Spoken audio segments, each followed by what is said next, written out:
Hello everyone, welcome back to the channel. And आज हम बात करने वाले हैं एक ऐसे टॉपिक की जो हर सॉफ्टवेयर डेवलपर के फाउंडेशन में होना चाहिए।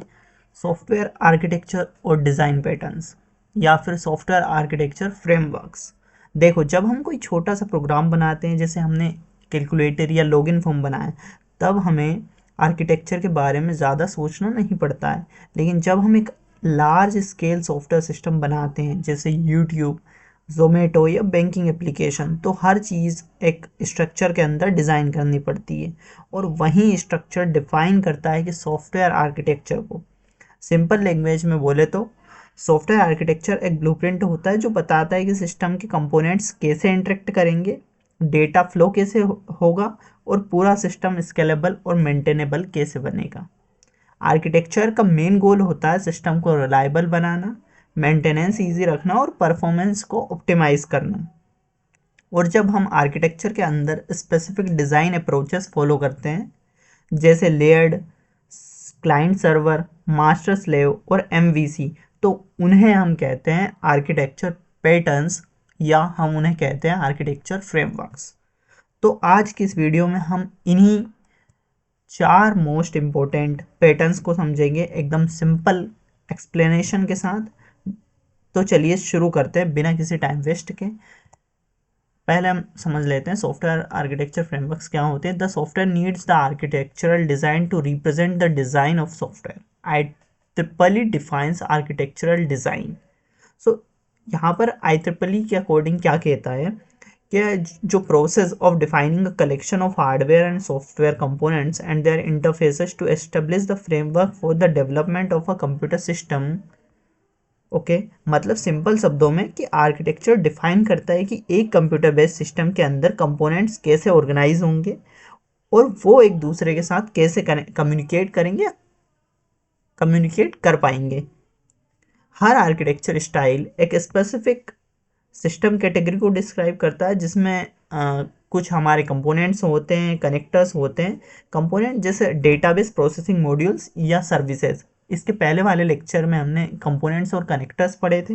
कनेक्टर्स क्या होते हैं? जो इन कंपोनेंट्स के बीच कम्युनिकेशन और कोऑर्डिनेशन करते हैं, वो कनेक्टर्स होते हैं। और कंडीशंस होती है कुछ। क्या कंडीशंस होती है? That how components can be integrated to form the system, जो बताते हैं कि कंपोनेंट्स कैसे इंटीग्रेट होंगे। पहला होता है हमारा लेयर्ड आर्किटेक्चर। लेयर्ड आर्किटेक्चर क्या होता है? This pattern can be used to structure program that can be decomposed into groups of subtask, each of which is at a particular level of abstraction. Each layer provides services to the next higher level. The most commonly found 4 layers of a general information system is as follow. So यहाँ पर हमारे पास 4 layer होती है। अब जो ये layered architecture है, ये एप्लीकेशन को अलग अलग लेयर्स में तोड़ दिया जाता है, जिससे हर लेयर एक स्पेसिफिक रिस्पॉन्सिबिलिटी को हैंडल करती है। इसमें पूरा जो सिस्टम होता है मल्टीपल लेयर्स में हमारा डिवाइड होता है, जैसे presentation layer, application layer, domain layer and infrastructure layer. ये 4 लेयर हमारे पास होती है। पहली होती है हमारी presentation layer. This is where the user interact with the application. It handles user input and display information. It is responsible for displaying information to users, collecting user input, basic input validation. Application layer क्या? अब presentation layer में ये होता है कि user interact करता है, जैसे यूआई या फ्रंट एंड हमारा होता है, तो वो प्रेजेंटेशन लेयर में आता है। Application layer, the application layer act as a mediator between the presentation layer and the domain layer. It is responsible for coordinating with multiple domain objects, managing transactions, transforming data between domains and presentation format. जो हमारी application layer होती है, mediator का काम करती है presentation layer और domain layer के बीच में। अब डोमेन लेयर, जिसे हम बिजनेस लॉजिक लेयर भी कहते हैं, the domain layer is the heart of the application, containing the core business logic and rules, representing business concepts, information and rules. So हमारी जो डोमेन लेयर होती है, बिजनेस लॉजिक लेयर, ये क्या करती है? कोर बिजनेस लॉजिक को handle करती है। फोर्थ होती है हमारी infrastructure layer, data layer. The infrastructure layer provides technical capabilities that support higher layers, communication with external system, sending emails, notifications. ये कम्युनिकेशन करने का काम हमारी डेटा लेयर का होता है। सेकेंड होता है हमारा client server architecture. This pattern consist of two parties, a server and multiple clients, एक सर्वर और मल्टीपल हमारे clients. So the server component will provide services to multiple client components. Client request services from the server and the server provide relevant services to those clients. Furthermore, the server continues to listen to client request. तो client server architecture में क्या होता है कि इस pattern में जो है दो मेजर पार्टीज होती है, एक हमारा होता है सर्वर और मल्टीपल क्लाइंट्स। अब हमारा यहाँ पर मैंने ब्रीफ में एक्सप्लेन किया हुआ है कि क्लाइंट क्या काम करता है। The client is a device or application that request services और resources from the server. It initiate communication with the server and processes the results returned by the server. Client यहाँ पर क्या करता है, रिक्वेस्ट भेजता है सर्विस के लिए, जैसे लाइक ब्राउज़र या ऐप के थ्रू, है ना। तो ये क्या करता है, क्लाइंट हमारा रिक्वेस्ट को भेजता है। Server is a powerful machine और एप्लीकेशन डेट प्रोवाइड सर्विसेज और resources to clients. It processes client request, performs the necessary computation और data retrieval and send back the appropriate response. अब सर्वर हमारा क्या करता है, जो रिक्वेस्ट क्लाइंट ने भेजी थी उसको प्रोसेस करता है और रिस्पॉन्स सेंड कर देता है। Network. The network facilitates communication between clients and server. It enables data exchange using various protocols and ensure reliable connectivity. Network क्या करता है कि क्लाइंट और सर्वर के बीच हमारा एक कनेक्शन जो है, कम्युनिकेशन जो है वो इनेबल करता है। Protocols are standardized rules that govern data transmission and communication between clients and server. They ensure that data is transmitted in a secure, reliable and understood manner. जो प्रोटोकॉल्स होता है हमारा, ये क्या करता है कि कम्युनिकेशन रूल्स को सेट कर देता है, जैसे हमारा HTTP, FTP ये सबको। Middleware is a software that act as an intermediary between clients and server. ये क्या होता है, हमारा इंटरमीडियरी का काम करता है क्लाइंट और सर्वर के बीच। It provide additional functionalities like authentication, login, message queuing and transaction management, है ना। मिडिलवेयर जो है हमारा ऑथेंटिकेशन, लॉगिन और मैसेज मैनेजमेंट करता है। Database, a database is a structured collection of data stored on the server. It stores and manages data that client request, ensuring data consistency, integrity and security. तो वही database क्या करता है, हमारा जो सर्वर साइड है, सर्वर साइड पर data store ये करके रखता है और ये इंश्योर करता है कि डेटा हमारा कंसिस्टेंट रहे, इंटीग्रिटी रहे और सिक्योरिटी मेंटेन होती रहे। User interface, UI. The UI is the part of the client application that interact with the user. It provide a means for users to input data and view result written by the server. तो UI का वही हमारा main है कि UI क्या होता है, user को दिखने वाला इनपुट डेटा जो होता है वो हमारा UI होता है। Application logic, application logic refers to the code and algorithm that define the application's functionality. It processes user inputs, interact with the server and manages the flow of data between the client and server. तो यहाँ पर client पर जो application logic है उसमें client पर होता है जो यूज़र इंटरेक्शन हैंडल करता है। यहाँ पे क्या होता है, ये एप्लीकेशन लॉजिक में इंटरेक्ट, ये क्या करता है, यूज़र इनपुट को इंटरेक्ट कराता है सर्वर के साथ एंड मैनेज करता है फ्लो ऑफ डेटा को, किसके बीच में, क्लाइंट और सर्वर के बीच में। नेक्स्ट होता है हमारा मास्टर स्लेव आर्किटेक्चर। तो मास्टर स्लेव आर्किटेक्चर में क्या होता है, ये जो आर्किटेक्चर है वो डिस्ट्रीब्यूटेड सिस्टम में यूज़ होता है, जहाँ एक मेन नोड होता है मास्टर और उनके अंडर जो है, यहाँ पर देख रहे हैं हम मल्टीपल स्लेव नोड्स काम करते हैं। तो चलिए हम इसे समझते हैं। In master slave architecture the primary components are master node. Master node is the central unit in the architecture responsible for coordinating and managing the overall operation of the system. It receives requests, delegates tasks to slave nodes and collect results. तो master node में क्या होता है, ये command देता है, task assign करता है और रिजल्ट को कलेक्ट करता है। Slave node are the subordinate unit that execute tasks assigned by the master node. They perform computation, process data और handle specific functions as instructed. तो जो स्लेव नोड है, जो मास्टर के दिए गए जो टास्क थे उनको एग्जीक्यूट करने का काम जो है वो स्लेव नोड करता है। Communication protocol. It is a collection of guidelines and customs that control how information is shared between slave and master nodes. It guarantees dependable and effective communication, facilitating smooth architecture wide collaboration.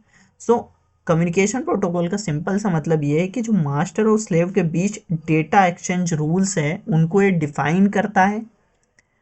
Task distribution mechanism. By making it easier to assign tasks from the master to the slave nodes, this method guarantee efficient utilization of resources.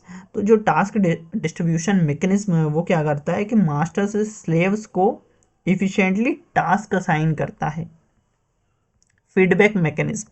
It enables slave nodes to report task execution status and results back to the master, ensuring synchronization and error handling. Feedback mechanism क्या होता है कि slave nodes जो होते हैं अपना result वापस master को रिपोर्ट करते हैं. राइट. चलिए इसका मास्टर स्लेव का एक एग्जांपल देखते हैं. तो सोचिए कि एक large scale data processing system है जैसे हडूप है, जहां मास्टर नोड टास्क डिवाइड करता है और स्लेव नोड्स डेटा को प्रोसेस करता है. स्लेव नोड क्या कर रहे हैं, डेटा को प्रोसेस कर रहे हैं, और जो मास्टर नोड है वो टास्क को डिवाइड कर रहा है. तो ये एग्जांपल है हमारा. और फोर्थ होता है हमारा model view controller, MVC. The model view controller is a framework, is an architectural और design pattern that separates an application into 3 main logical component, model, view and controller. Each architectural component is built to handle specific development aspects of an application. It isolates the business logic and presentation layer from each other. It was traditionally used for desktop graphical user interfaces. Nowadays, MVC is one of the most frequently used industry standard web development frameworks to create scalable and extensible projects. It is also used for designing mobile apps. किस लिए use होता है, mobile apps को design करने में भी ये use होता है. सो मॉडल व्यू आर्किटेक्चर पहले तो होता क्या है, तो मॉडल व्यू आर्किटेक्चर ये पैटर्न मेनली वेब और मोबाइल ऐप डेवलपमेंट में यूज़ होता है. MVC एक डिज़ाइन पैटर्न है जिसमें क्या है कि एप्लीकेशन को 3 पार्ट्स में हम डिवाइड करते हैं, मॉडल, व्यू एंड कंट्रोलर. अब हम समझते हैं वन बाय वन कि कंट्रोलर क्या होता है. The controller is the component that enable the interconnection between the views and the model, so it act as an intermediary. क्या कह रहा है कि कंट्रोलर जो है वो यूज़र इनपुट को हैंडल करता है और मॉडल जो मॉडल को अपडेट करता है, अप्रोप्रिएट व्यू को सिलेक्ट करता है ना. यहाँ पर रिस्पॉन्सिबिलिटीज़ क्या है, receiving user input and interpreting it, updating the model based on user actions, selecting and displaying the appropriate view. View क्या होता है हमारा, the view component is used for all the UI logic of the application. It generates a user interface for the user. It only interact with the controller. View जो है हमारा UI या presentation layer होती है. Data को इसमें क्या हम डिस्प्ले करते हैं, मॉडल के अपडेट होने पर व्यू भी हमारा जो है व्यू जो है रिफ्रेश हो जाता है जब भी हम किसी भी मॉडल को हम अपडेट करते हैं तब. Rendering data to the user in a specific format, display the user interface elements, updating the display when the model changes. अब होता है हमारा मॉडल. मॉडल क्या होता है, the model component corresponds to all the data related logic that the user works with. This can represent either the data that is being transferred between the view and the controller components or any other business logic related data. So हमारा model जो होता है वो data और business logic को handle करने का काम करता है. अब रिस्पॉन्सिबिलिटीज़ क्या होती है, managing data, CRUD operations, enforcing business logic, notifying the view and controller of state changes. जैसे CRUD operations परफॉर्म करता है, व्यू और कंट्रोलर को डेटा चेंजेस के बारे में नोटिफाई करता है. अब एक एग्जांपल से हम इसे समझते हैं. जैसे एक लॉगिन ऐप में हमने यूज़र का नेम, पासवर्ड व्यू में हमने एंटर कर दिया. कंट्रोलर इनपुट को प्रोसेस करेगा, मॉडल जो है डेटाबेस में वेरीफाई करेगा, और व्यू जो है, व्यू में क्या होगा, मैसेज शो होता है जैसे लॉगिन सक्सेसफुल। तो ये सब काम किस में होता है, हमारा व्यू में होता है। ओके, जैसे यहाँ पर हमने मॉडल में एक क्वेरी लिखी, यहाँ पर मॉडल से हम मॉडल हमने क्वेरी लिखी, यहाँ पर क्या हुआ कि हमने फेच करा स्टूडेंट को। यहाँ पे हमने क्या बोला, इफ सक्सेस, यदि कंडीशन दी यहाँ पे कंट्रोलर में, यदि सक्सेस होता है तो डिस्प्ले कर दो स्टूडेंट का डेटा जो भी है। फिर हम गए, हमने यहाँ पे HTML देखा, अब फिर हमने फेच स्टूडेंट प्रेजेंटेशन, फिर हमने देखा फेच स्टूडेंट डेटा, यहाँ से हमने डेटा को फेच किया, रिक्वेस्ट रिस्पॉन्स हमारा एंड यूज़र के पास पहुँच जाती है जब जो हमारी क्वेरी है वो सक्सेसफुली एग्जीक्यूट हो जाती है तब। तो इस वीडियो में फ़िलहाल इतना ही, मिलते हैं नेक्स्ट वीडियो में। Thank you, do like the video and subscribe the channel. मिलते हैं नेक्स्ट वीडियो में।